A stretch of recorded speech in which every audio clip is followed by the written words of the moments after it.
প্রেমতলা থেকে চুরি যাওয়া টমটম উদ্ধার, ধৃত কুখ্যাত চোর। প্রেমতলা বাজার থেকে চুরি যাওয়া ব্যাটারি চালিত টমটম উদ্ধার করল চুরাইবাড়ি থানার পুলিশ। আসামের কুকিতল এলাকা থেকে উদ্ধার হওয়া টমটমের সঙ্গে গ্রেফতার করা হয়েছে কুখ্যাত চোর লঘবন বাল্মীকি দাসকে। জানা গেছে, সম্প্রতি প্রেমতলা বাজারে একই রাতে সমরজিৎ মালাকারীর টমটম ও অরূপ মালাকারীর মুদি দোকানে চুরি হয়। টমটম উদ্ধারের সাফল্যে মিললেও মুদি দোকানের সামগ্রী এখনো উদ্ধার হয়নি। ধৃতকে মঙ্গলবার ধর্মনগর আদালতে তোলা হবে এবং পুলিশি হেফাজতের আবেদন জানাবে পুলিশ।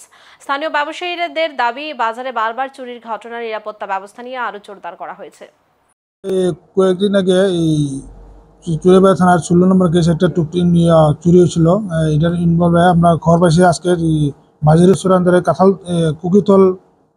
কুকিথলে আমরা একটা সার্চ করতে অমুকের বাড়িতে রবগনের বাড়িতে সার্চ করার পরে টুকটুকটা পাওয়া গেছে। এই টুকটুকের নাম্বার হলো TR05 ER 1621। টুকটুকটা পাওয়া গেছে নবগণ বাল্মীকি দাস, তার বাড়িতে টুকটুকটা পাওয়া গেছে।